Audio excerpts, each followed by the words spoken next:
Give me a little intro there, Gomer. There's no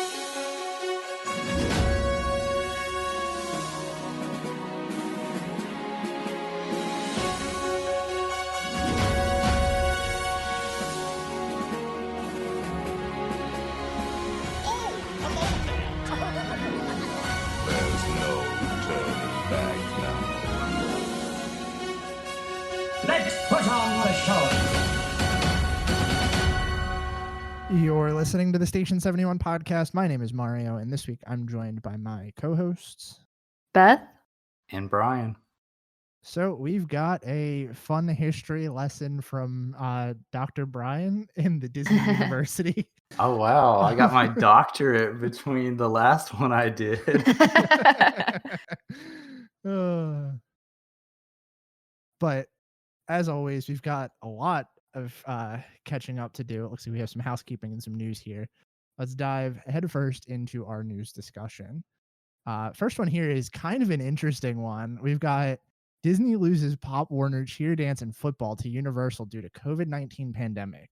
In a twist that I guess nobody really saw coming, due to how Disney has been handling the, sporting events through the pandemic and hosting them in their Disney bubble. It looks like amidst the conversation of renewing their contract agreement with Disney for the Pop Warner competitions, looks like they've decided to look elsewhere. I'm Here very for it. surprised. The weird thing about this is I feel like this is such a revenue generator for Disney. And it's almost like I'm sure a lot of people are kind of thrilled that they're not going to have to deal with the cheer and dance competitions. But it's kind of insane that they would let this kind of money go, especially considering like after the pandemic ends, are the sports bubbles really going to be in Disney? Right. Yeah, no, it's pretty shocking that they lost this to Universal, but very selfishly, I'm fine with it because that means no more cheer triangles in front of the castle when COVID is over. Or at least not as many. The thing that I was thinking, though, is if they're not doing this anymore, then really it feels like the wide world of sports complex isn't going to get used outside of spring training for baseball. Yeah. It's a good point. Maybe they'll just make it into something that's accessible to a lot of people for other things. I don't know. Doubtful. Disney lets land like that sit. That's true. It's funny, like, looking back at Disneyland, when they didn't buy up enough land at the beginning, and now it's like, I feel like they bought up too much land this time around that they can just let stuff sit and die. Mm-hmm. And I don't know. I feel like the thing with this is going to be what happens after their agreement with like the bubble sports stuff is, done. According to this, it looks like we knew they were hosting NBA, but apparently they're hosting Major League Soccer too. I don't know. Did we talk about that? I feel like No, maybe I didn't realize they were doing that. I don't know if we mentioned it in passing, but I did hear that a while back. This article says that they're doing Major League Soccer and NBA at their Wide World of Sports complex. So I guess that spring training for baseball, like that's going to keep them busy this year. But what about when the NBA can go back to normal? Like that's what I'm interested in. Yeah. But we're how far off from that? Who knows? Right. And maybe the amount of money that Major League Soccer and NBA were willing to put up, Disney saw that as a risk they were willing to take. The payoff for that, being such big, like, I don't know, sports stuff versus Pop Warner. Maybe the financial incentive was better. Yeah, I feel like it's got to be. That's the only way they would probably let them go this year is like if it was enough to pay them off for a couple years. Yeah. Well, in the next set of news, which funny enough, for all of our conversation about M&Ms with Kirsten, she's never here when we talk about the M&M store. The M&M store is now open at Disney Springs. Looks like Blog Mickey has posted a full overview of the store. It's kind of what we expected. It's a M&M branded retail store with a couple different experiences, like design your own M&Ms with exclusive Disney designs. The M&M's mirror, which it says coming soon, and I don't know if there's anything in here because I don't see anything in here about what that is.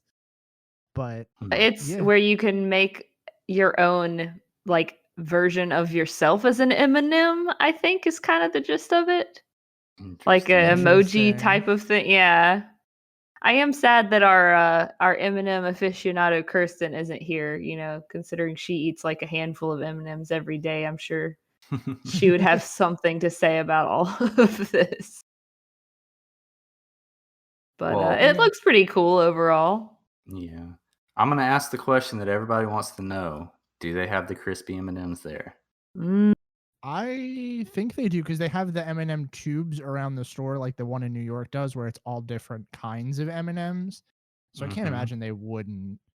Ooh, all right, I'm in. Yeah. I'm not a fan of crispy M&Ms. I'm so sorry. Oh, guys. what? Yeah, I'm not. Dang. I can't find them. I feel like they've got to have them here. I mean, the ones that they have, like in the tubes, from my understanding, they're mostly just different colors. Like they have, if you look at the pictures down, it shows you like the rainbow tubes, and they're just specific colors. But there's like a mini mix, a Mickey mix, and a spring mix. But if I remember correctly, there are different kinds in different, like they have tubes for different ones. I can't imagine that they wouldn't. I mean, it would feels be like kind of almost be a lame if. waste. Oh, I see they have flavors, peanut, and then I don't know where it goes to after that. So I mean, yeah. Geez, if they have that many different peanut colored ones, I'd hope they have at least one crispy. Yeah. Hey, who knows? So next news story that we have on here is that the American Adventure Pavilion is opening a new exhibit. The Soul of Jazz has been announced for February 1st at Epcot. So basically tomorrow. Yeah. As of recording this, by the time it comes out, it'll have been out already. But it's going to be featuring Joe Gardner from Disney's Soul, or Pixar's Soul. And it's going to have a bunch of like information about famous jazz musicians and like different tours of like jazz music. I think this is going to be interesting. I'm always interested when they kind of funnel in these new exhibits in the pavilions like this. Yeah, I'm glad they're at least doing it in some pavilions. I wish that they would keep up with like moving exhibits in and out of like more than just what seems like the American Adventure Pavilion. I feel like that's the only one that's changed semi recently. Because I know they used to do that in the Japan Pavilion too. They used to change out that exhibit from time to time, but it's been that Kawaii exhibit forever. Yeah. Yeah. That's true. Oh, there was the one with like the different video game characters. That one, wasn't yeah, there? that one was good. Yeah. I liked that one. But I feel like that's But- also probably more appealing to like us. I'm sure there's, I don't know. I'm sure there's someone that the Kawaii exhibit is targeted at pretty well. Yeah, and I mean that's fine. Like it's cool to look at, but once you've seen it once or twice, you're like, all right, well, I don't need to go back to that anytime soon. Yeah. Yeah. But this looks cool. I like the part where it says that they're gonna have historic artifacts from famous jazz musicians. I really like looking at old stuff like that. I don't know. Mm-hmm. And this looks like a good way to kind of use a recent film as a jumping off point, but actually do something at Epcot worthy with it instead of just shoehorning the movie in. It sounds like. Well, Yeah. they've kind of been doing okay with that. Like the Coco exhibit was all right for like tying in the parts of the movie that you would expect to see in the Mexico Pavilion. I think if they do stuff like that, like that's fine. I just can't. I don't know. The Coco exhibit always just makes me laugh because of that little quote unquote interactive Yeah. thing that they had. That I don't know if it just wasn't working when I used it or if it worked exactly the way it was supposed to and was just really dumb. I think it But worked exactly the way it was supposed to. It was just really dumb because I yeah. feel like I had a similar experience with it. The But I la- like to see this, and I hope that they move through the other pavilions and update those as well. yeah. I wonder if the next movie that's coming out is the Raya the Last Dragon, right? Mm-hmm. I Mhm. wonder if they'll try to incorporate that in anywhere in Epcot. I mean, I guess we'll have to see what the movie's like first because that'll really tell us if there's anything that they can tie in. Right. It's like Yeah. maybe they could have tied it into some aspect of one of the new parts of Future World. I know it's not going to be called Future World anymore, but there's none of that's open yet. So, Yeah. except for what's already been open, obviously. Yeah. We'll That'll be see. interesting. Well, the last news topic that I think we're all excited to talk about is that the Jungle Cruise is set to receive a major rewrite. Now, at first, I was very upset when I read this article, but it sounds promising. Mm-hmm. From what Disney has put out, Disney's announced that there will be a new storyline coming to the Jungle Cruise. And they're going to address some of the more negative depictions that people have kind of expressed some concerns about with the attraction. I feel like we've kind of gone through a lot of classic attractions and done similarly. But with that, they're also rewriting the story of it to focus it more on the skippers, like the journey of the skippers. Um, did you guys actually watch the video that they put out with this Mm-hmm. I did. thing? What did you guys think of it? Because I think that video alone was enough to make me like to kind of Optimistic. to bring Yeah, back same my here. cautiousness about it. Yeah, when I first saw, the announcement, my first thought was, "Oh god, they're doing something with the Jungle Cruise movie." Yeah. And Mhm. the fact that they're not doing that, or at least as far as we could tell from the announcement details, they're not doing that. That in and of itself just eased my worries a ton. But no, yeah, it looks like it's gonna be a really cool, refurb, and I'm interested to see what comes of it. I am too. And this is an attraction I know we've talked about several times that we all feel like shouldn't be touched. But I think, Not too much. yeah, I think from what they've put out, it sounds promising and I'm excited. Do you Yeah. guys have any hopes for this attraction?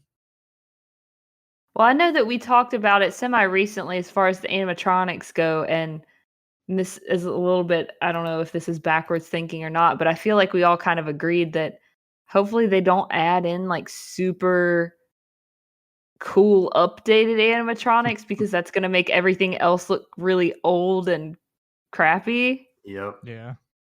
And that also takes away a lot of the charm, I think, if they add stuff that's like super realistic looking. But I'm going to reserve my opinions, I think, until I actually see what happens. Yeah, I agree. I want that 50s cheese animatronics in there. Nothing modern. Yeah.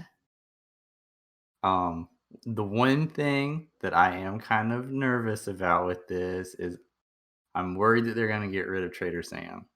I am too. But I feel like how can they do that when they literally have a bar named after him? Oh no. Well, I think he's He's gonna got to go go. somewhere, or else people are like, "Who is Trader Sam?" Well, I think when they he's go to gonna Trader go, Sam's. but I also think that I don't think that people are gonna care as much as we think. Um,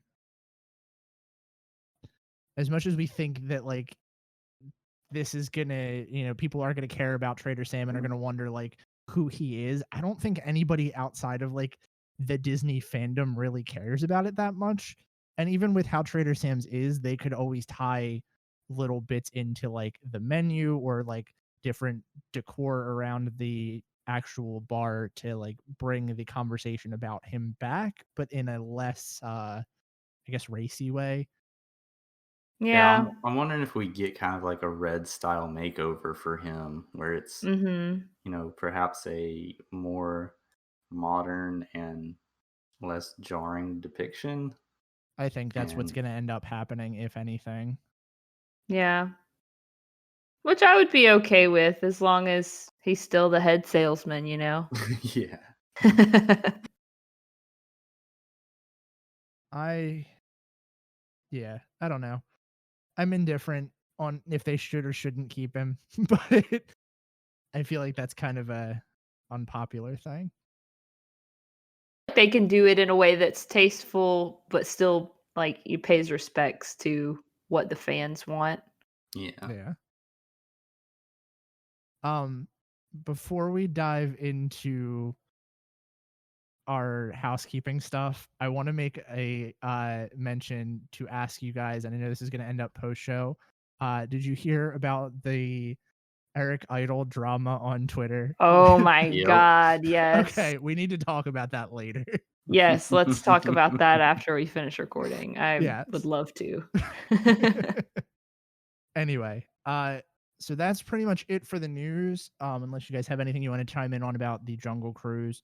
But we have a bunch of housekeeping to go through before we talk about our topic this week. So, first of all, we want to give a big warm welcome and thank you to our newest patron, Jasmine. And if you're listening, make sure to join our Discord so that you're reaping the full benefits of your Patreon membership. So, Discord, for anybody out there who hasn't joined already, it's where we host our monthly Disney Plus Watch Club, which is kind of our take on a book club where everyone watches a movie that's available on Disney Plus, and then we get together on voice chat to discuss.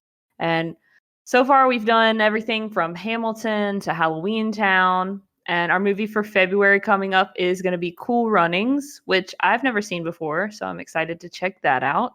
I'm excited for you to check that out. Yeah. So you don't have to be a patron to join us for the Disney Plus Watch Club discussions on Discord, but the episodes are recorded and they're only available after the fact on Patreon. So you do have to be a patron to hear it if you're not actually there for the live version. But we also do get together on Discord from time to time and play games like Jackbox and Among Us. And a lot of the stuff is really available to everybody. There is a patrons only channel. And like I said, some of the stuff that we record on Discord is exclusive after the fact only to patrons. But it's a very welcoming community to all. And you don't have to be a patron to join. So anybody out there who wants to, check us out at bit.ly/S71chat. You like ripped through all of those announcements very quickly. That was very, very good. One other announcement that we do have too is that starting this year, we're kind of branching out a little bit. We've created/joined what we're calling the Disport Media Network. It's going to be a bunch of creators. Right now it's us and the Hyperion Review, and we're going to be those opening it up to- guys. those guys. We're opening it up to like YouTubers, vloggers, podcasters, anybody that has any kind of Disney content. If you want to kind of join our little podcast family that we've got going on, that's going to be the place to do it. Over the last couple years that we've been doing this, we've been fortunate enough to kind of make our own community and kind of etch our own place in the Disney podcasting world. And I think that it's time for us to kind of expand on that and kind of help other people find their footings and grow from there. All of the content that is coming from this network is going to be stuff that we as listeners would want to hear, as well as stuff that, you know, we would want to put out there. So it's going to be exciting. It's going to be something new. If you want to check us out, it's disportnetwork.com is the website. And you can email us at contact@disportnetwork.com. This is exciting. Yeah, it's weird that we've hit this point of our podcasting lifespan where we're trying to branch out and things. New year, new us. That was a phrase I didn't expect. I would like to take a minute to appreciate all the behind the scenes stuff that Mario does to make all this happen and help us branch out and this kind of stuff, because I do a whopping 0% of all that stuff. I just get on here every week and run my mouth, and it's very nice to be able to sit back and let Mario handle all of this very difficult stuff and just have fun talking. What's funny is like I had this conversation with John because as much as everybody that's in our Discord is going to hate to hear me say this, a lot of this was a collaborative effort between me and John. Boo.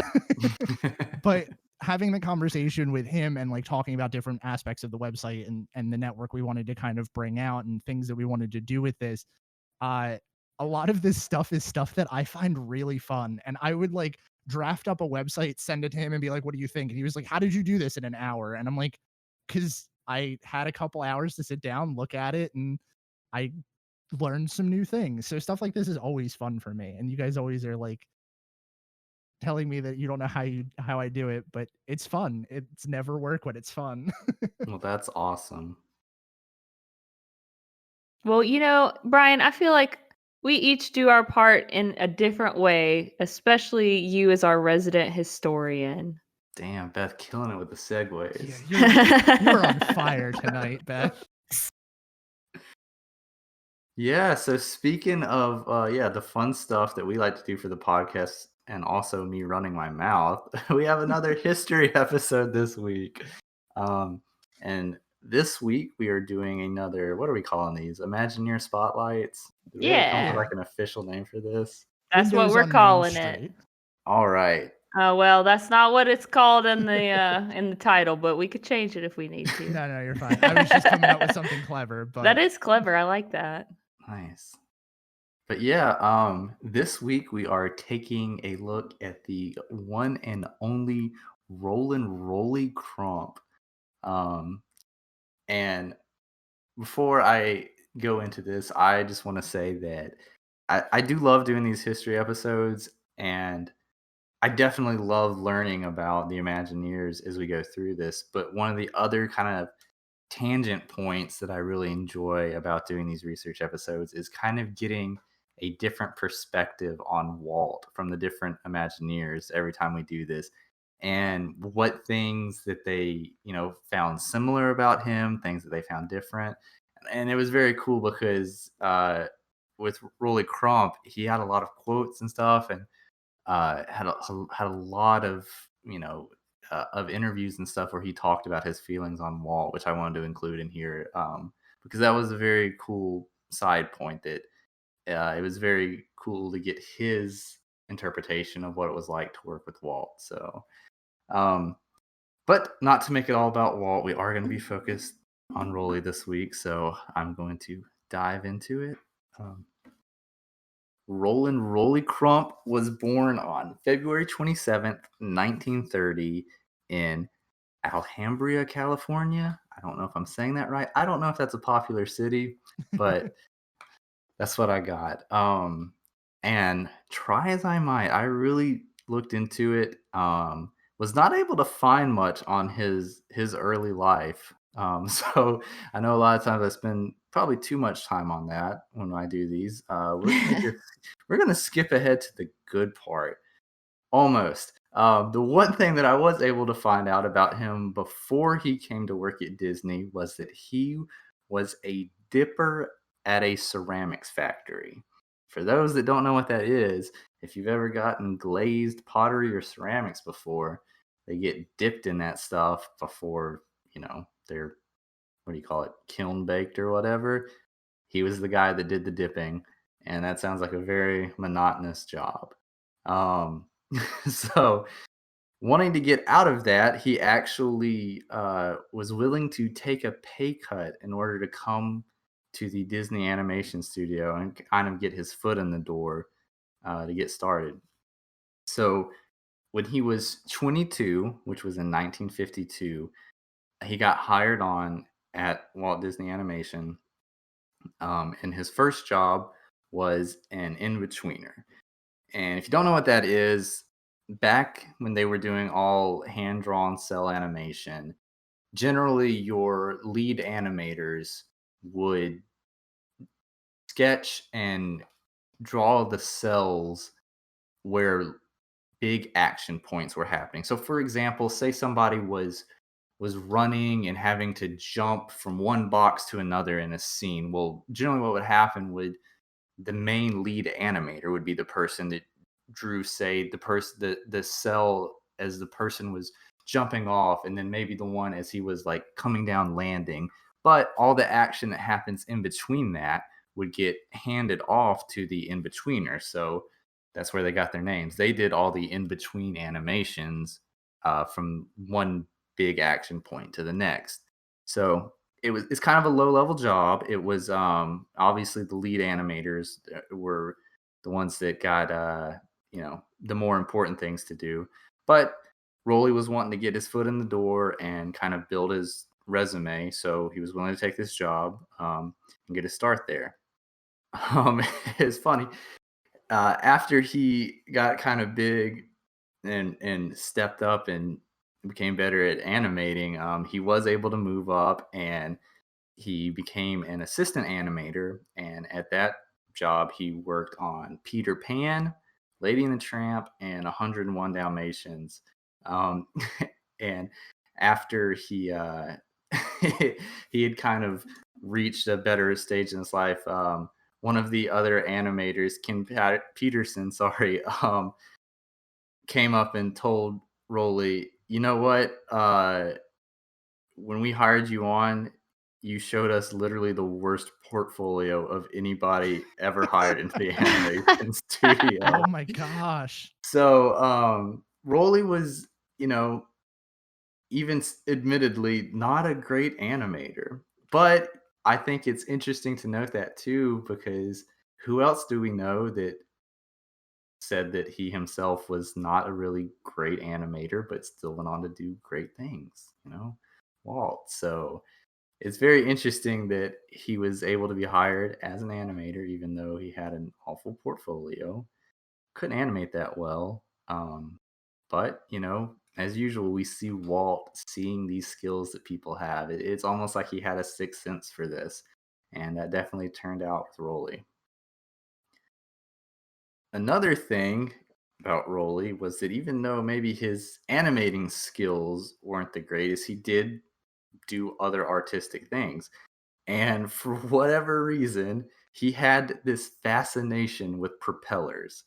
And he liked making these little propeller mobiles and with different designs, different mechanical interfaces with the arms and the spindles, and he would make them. And he kind of took that as a jumping off point and blossomed into making these little artistic sculptures. So while he was working at the studio, he actually set up this entire art exhibit with a number of these different propeller and mobile sculptures that he held in the library of the Disney Studios.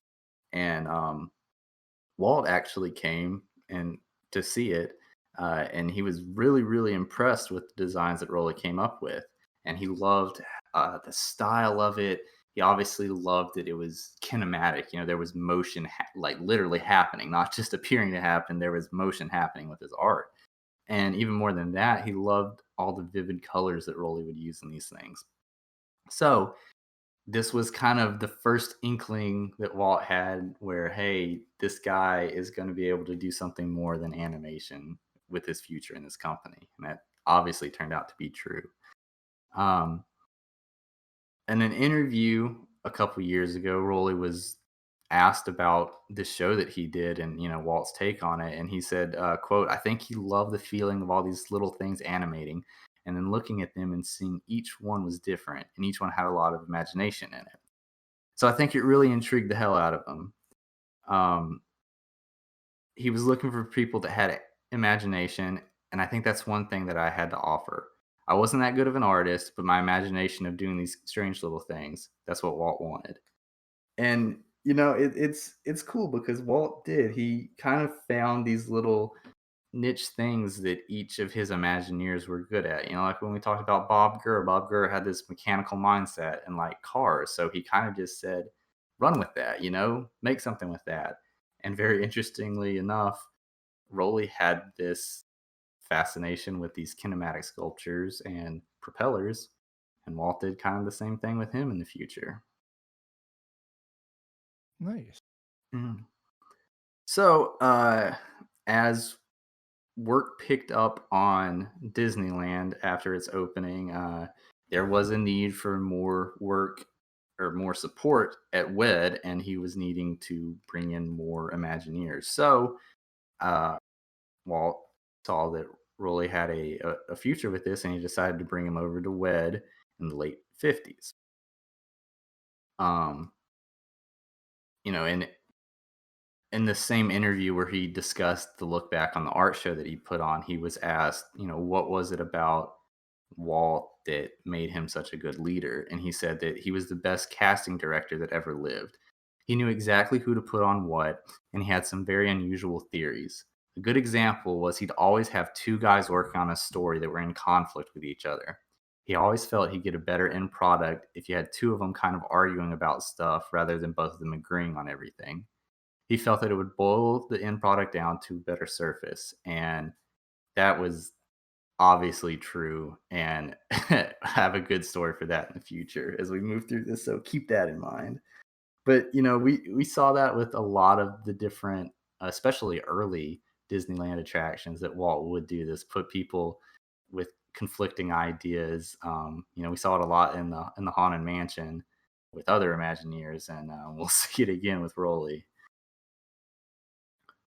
But before that, during his early years as an Imagineer, he mainly just worked on supporting some of the Disneyland attraction designs. One of the first notable things that he did was in 1963, where Walt assigned Rolly to help with the design of It's a Small World. Now, this was for the 64 to 65 World's Fair. And one of the things, if you remember from our history episode on the World's Fair, was that the team, the whole Imagineering team, took on 4 attractions in a very short amount of time. And It's a Small World had only 9 months to design, test, and build the attraction, along with the other 3 that they were working on. So to assign a relatively new Imagineer to something like this was obviously Walt placed great faith in him and the other Imagineers that he put on this. But probably more important than his work on It's a Small World was kind of the supporting structure to It's a Small World. For the World's Fair and also at Disneyland, we know that Walt liked this idea of having a weenie at the parks, kind of a thing to wave in front of guests' face to lead them or direct them to certain areas of the park. And Walt knew that It's a Small World was going to be, a very popular attraction, and he wanted there to be a visual, centralized location that people coming into the fair would be able to look at and say, that's where I need to go. That's where I need to go to get to this attraction, or just be so enticed by the appearance of this sculpture that they would go towards it and find out that there was an attraction there. So, Walt decided to put Rolly on this, and it was mainly because Walt remembered seeing the art sculptures that Rolly did back when he was at the animation studio and loving the designs of them so much and loving their kinematic nature and wanting him to incorporate a lot of those elements into this pavilion structure. And that's exactly what it did. He did. Um, what Rolly came up with was called the Tower of the Four Winds, and it ended up being a 120-foot tall kinematic sculpture that utilized over 50 mobiles to grab guest attention. The sculpture was incredibly popular at the fair, and the catchphrase "Meet me at the Tower of the Four Winds" was used throughout the fair's run. Um, so it really became not only the centralized point for the Disney attractions, but really for the fair as a whole. When people came in, this was where the fair was centralized around, and every World's Fair normally has this centralized point. Like we talked about um, beforehand, like the Great Exhibition had the glass building that housed it, and the Eiffel Tower was the central point of uh, World's Fair in France, and how we have Rolly's Tower of the Four Winds as the central point in the New York World's Fair. So I think it's pretty cool to, you know, hold it in that high of esteem as some of those other sculptures. But at his heart, Rolly was an artist, and like a lot of artists, they aren't really happy with the work they put out, or they judge it a lot more critically than other people do. And Rolly really hated the Tower of the Four Winds. Um, and a lot of that was because his initial designs were a lot more subdued than what they turned out to be. Um, he didn't have nearly as many kinematic portions in his original design. It was half the size that it turned out being, but as he was developing it, Walt kept pushing him to make it more complex, more fantastical, and more kind of fitting with the whole larger than life and whimsical nature of It's a Small World. But to quote Rolly, he said, "I hated it. I was really unhappy with it, and it was something that was really special to me as far as being a kinematic sculpture."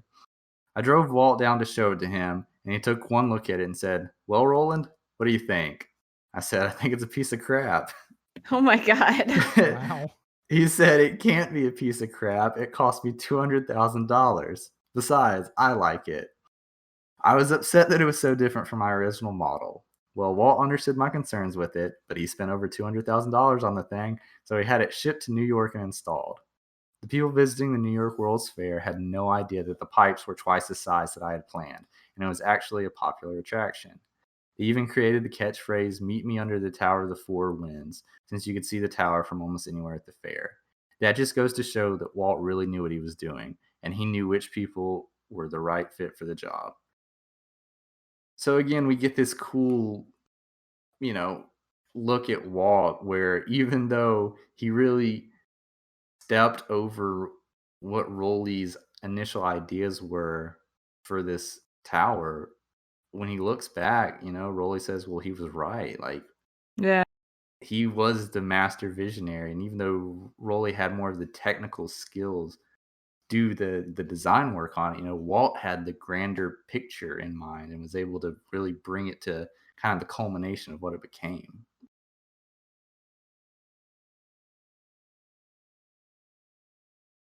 So I like that because I knew that Rolly had worked on the design, you know, but I didn't I until I did this research, I didn't get to hear about this little story with him and Walt. So that was cool.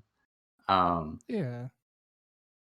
But I think what Rolly is probably more famous for was a lot of his work that he did on the Haunted Mansion. Yeah.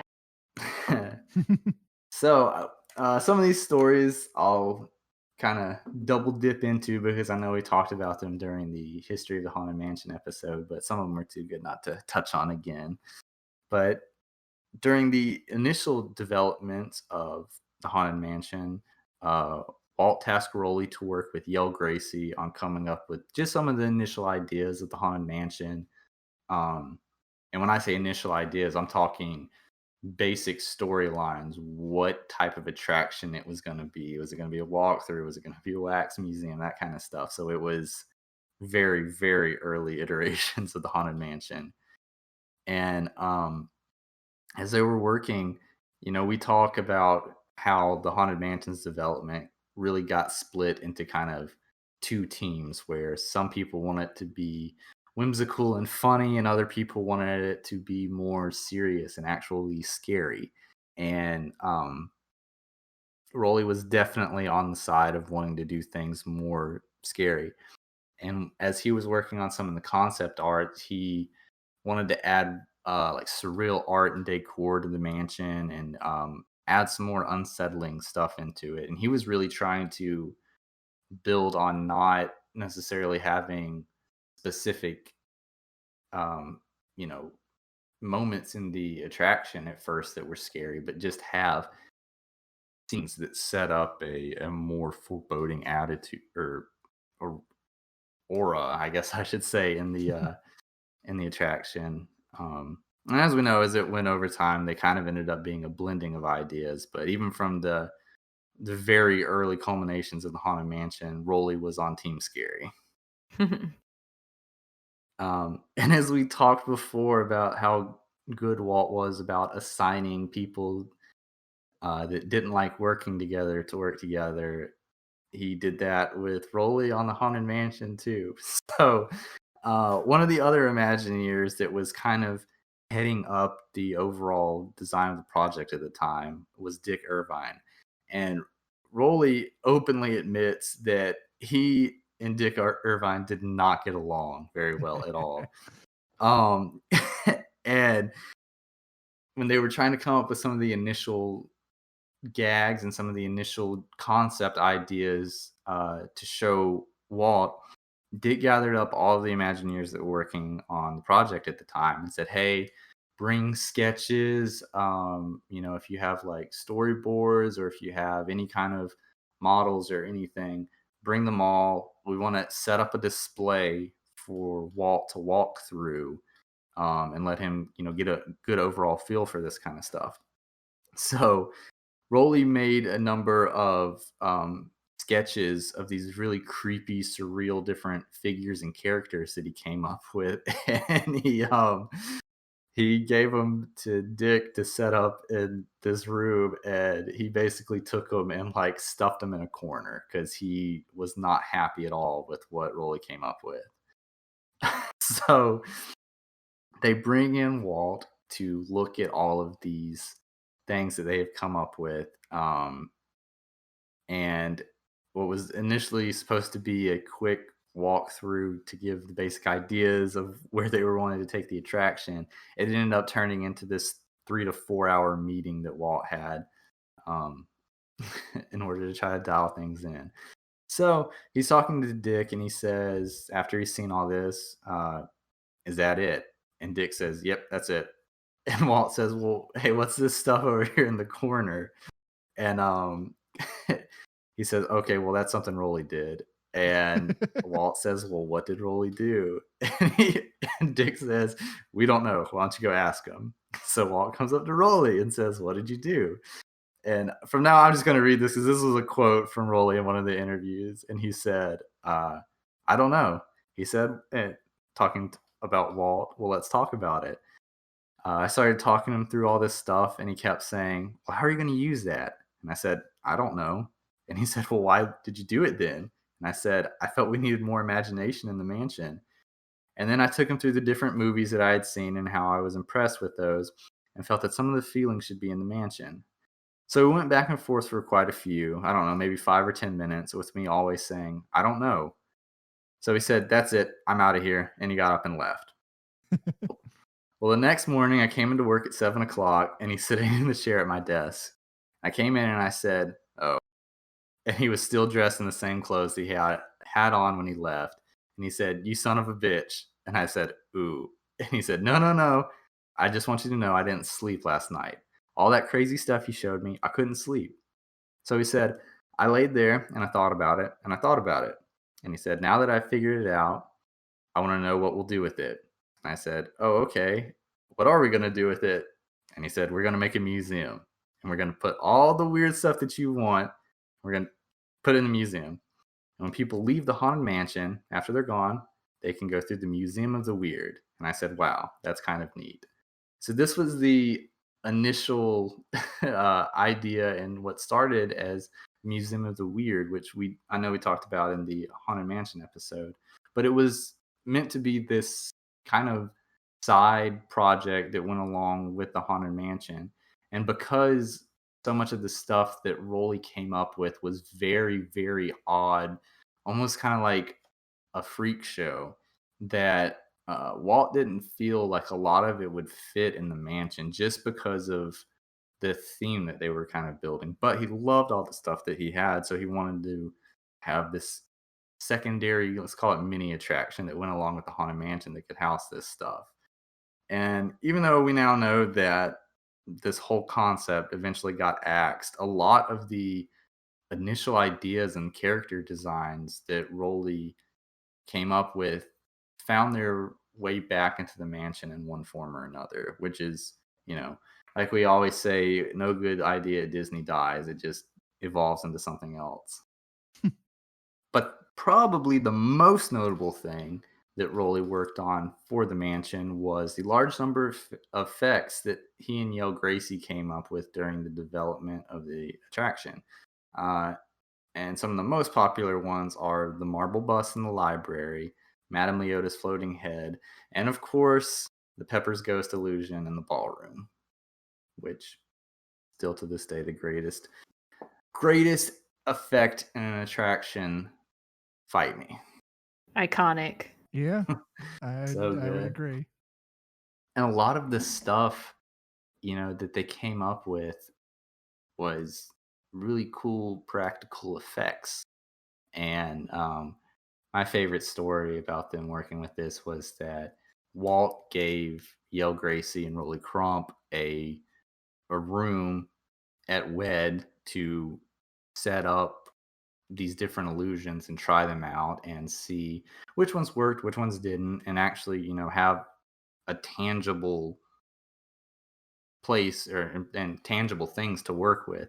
So they would set up the different pop-up scares and the different creepy figures. And at one point in time, the custodial staff wrote in to say that they did not want to clean the room anymore because all this creepy stuff was set up in the room, and they didn't like cleaning it after night. Well, they told the custodial staff that, hey, you have to go in there and clean. So Rolly and Yell thought it would be funny the next day to actually set up all of the animatronics and effects that they had to go off when someone opened the door. And the next day, they found a broom lying in the open doorway as the janitor obviously got scared as he walked Oh in there, my dropped it, God. and did not come back. That's hilarious. So, yeah, obviously a jokester, but outside of the Haunted Mansion, probably the other really notable point in his career with Disney was working on the Enchanted Tiki Room and also parts of Adventureland. Um, so after Walt wanted to expand Adventureland to help kind of contain crowds and give them more stuff to do in the parks, um, he built this small team of Imagineers to lead the efforts, and Rolly was one of the 5 Imagineers that were kind of heading up this expansion. And after they'd come up with the ideas for the Tiki Room and changed it from being a restaurant into an actual attraction, Walt again wanted to use sort of like how he did with the weenie, but he wanted to create things that helped guide and move guests through the park in certain directions. And in this case, he was wanting to do something to help draw the guests in towards the Tiki Room.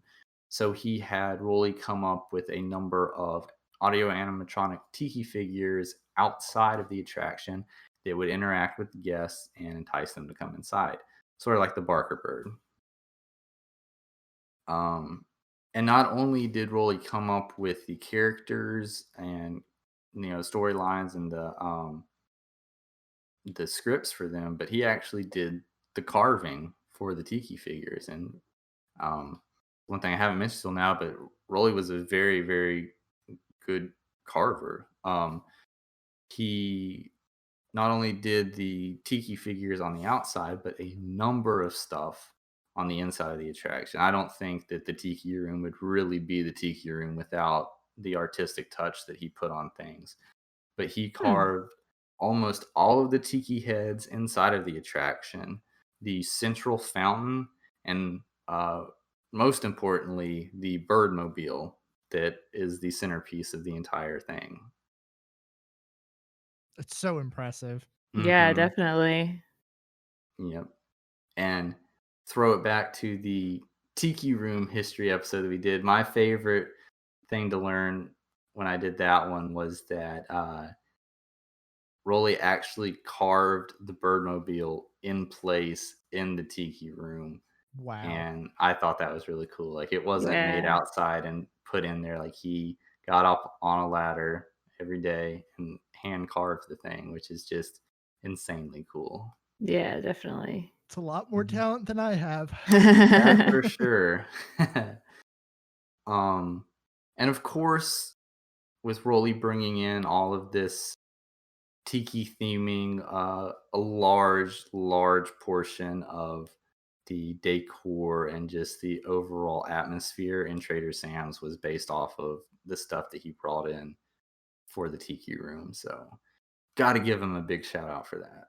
He For a while he worked on some of the initial designs for the Magic Kingdom and the overall Disney World area, but um, Rolly left Walt Disney after time, and this is when we get into the times of him bouncing back and forth quite a bit over his career. But after doing some of these initial designs for the Magic Kingdom, he left the Disney Company in 1970 and really just bounced around at a number of other theme parks and amusement companies. He worked at Busch Gardens both in Florida and California, Maryland's ABC Wildlife Preserve, and even Ringling Brothers and Barnum Bailey Circus. Kind of got his hands on a bunch of different projects. All over the place, yeah. All over the place. Yep. And then after his hiatus at the Disney Company, he came back as an Imagineer and he worked on some of the initial designs for Epcot. And I did not know this, but he was actually the head project designer for the Wonders of Life and the Land Pavilions. So, yeah. Which is very cool. Like, I can see Wonders of Life, but the Land Pavilion seems so different from the other stuff that he did. But I really like it, and it's cool. I did not know that he did that one. Let's see. So after that, he worked on master planning for expansions at Disneyland until 1981. And similarly to Bob Gurr, he left to start his own company. And this was a design firm called Mariposa Design Group. And just like Bob Gurr, they used what they knew best and worked on themed projects at different parks across the country. And then, because he couldn't get enough, Rolly came back to Disney in 1992. And this was really cool because when he came back, there were refurbishments going on at Epcot, and one of those was the Land Pavilion. And he got to be the head designer for the refurbishment of that, which I really loved. To like that the company, trusted in him and wanted to do things right, that he was able to pick back up on the the expansion for Pavilion that he originally created. Yeah, that's awesome. And he also worked on the expansions to Innoventions at this time, which seems right up his alley. As much as he loved the kinetic sculptures and everything, that just seems like a perfect fit for him. So he officially retired in 1996, but he didn't really retire. He stayed on and worked on a number of projects for the Disney Company after this date, and more of a support role. But he definitely was not fully retired with his feet kicked up on a beach somewhere. He was still supporting and doing what he did best as an Imagineer. But he officially retired, and with the free time that he had, he ended up writing a book, which was published in 2012, and it was an autobiography of his life's work. A lot of it being at Disney, called "It's Kind of a Cute Story," which was kind of a catchphrase of his every time he wanted to go back and tell a story. So. That's pretty much what I have of Rolly Crump. It was another very interesting dig into some history, and like I said, getting to see a different perspective on Walt from him was very cool.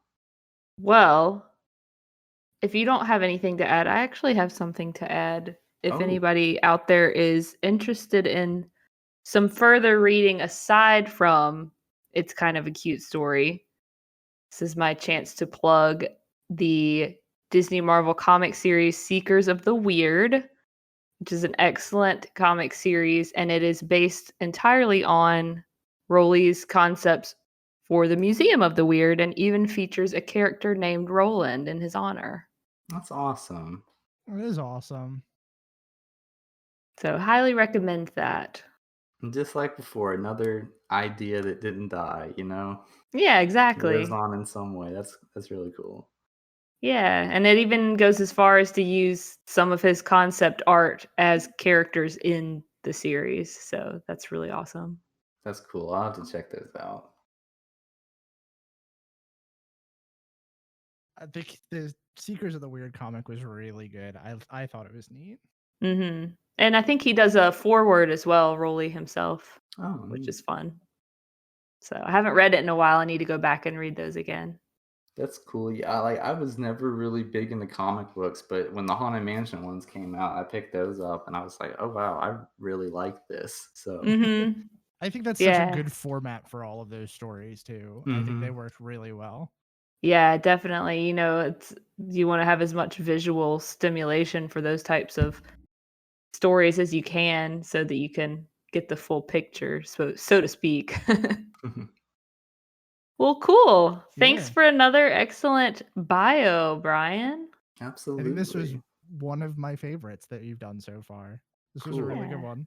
It's, you know, I I like doing this because, as awesome of a person and as innovative and imaginative as Walt was, he gets a lot of the credit, deservedly so, but I love looking into a lot of the people that, did the real work behind the scenes. And, so as we get to move through and look and see all the different things that each Imagineer really contributed to the company, like I love that they get more of a spotlight and you get to appreciate the hard work that they put into everything too.